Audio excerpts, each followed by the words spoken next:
चर्चा के लिए राजेश चौधरी जी हैं, बीजेपी प्रवक्ता, अनुराग भदौरिया जी हैं, सपा प्रवक्ता, संदीप त्रिपाठी जी, नेता कांग्रेस, अनिल दुबे जी, प्रवक्ता आरएलडी, निरंजन पोद्दार जी, राजनीतिक विश्लेषक। आप सभी मेहमानों का स्वागत है। तो जाए निरंजन पोद्दार जी, अब आईएनडीआईए का क्या भविष्य है? महत्वपूर्ण पार्टियां टीएमसी, आम आदमी पार्टी और सपा से भी खटपट वो पहले से ही जग जाहिर है। अब बताइए मुझे आईएनडीआईए का भविष्य क्या है और ये कितने सहयोगी बच जाएंगे? देखिए आस्था जी, सबसे पहले मैं बात करूंगा कर्पूरी ठाकुर जी की। बात तो सारे करते हैं, लेकिन कर्पूरी ठाकुर जी के जो शिष्य बनते हैं उनको यह भी समझना चाहिए, कर्पूरी ठाकुर जी ने अपने पूरे जीवन पर्यंत 1 रुपए की संपत्ति नहीं बना रही। उनकी लास्ट तक उनकी जो संपत्ति थी वो 3 जोड़ी कपड़ा और 2 बर्तन उनके खाने के, केवल ये उनकी संपत्ति थी। और उनके परिवार का उन्होंने अपने जीते जी अपने किसी परिवार के सदस्य को राजनीति में आने की अनुमति नहीं दी। ये कर्पूरी ठाकुर जी की एक विशेषता थी।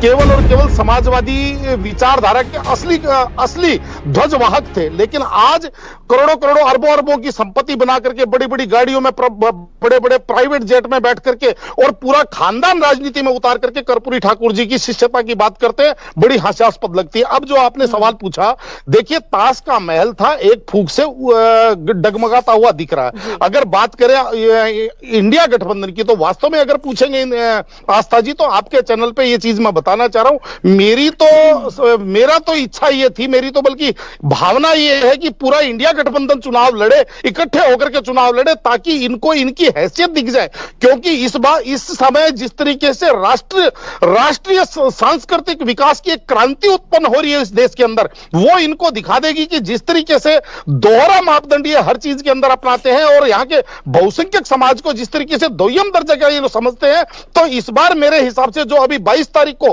पूरा देश जिस तरीके से राममय और रोम रोम राममय नजर आ रहा था, वो इनको अब इस चीज से पता चल जाएगा। क्योंकि अगर ये इंडिया गठबंधन इकट्ठे होकर के चुनाव लड़ेंगे, तो इनके पास मेरे हिसाब से उसके बाद में कोई बहाना नहीं बचेगा। तो बल्कि जबकि दिखाई दे रही है, इस चीज की परिणति दिखाई दे रही है। 1990 का वो कार सेवा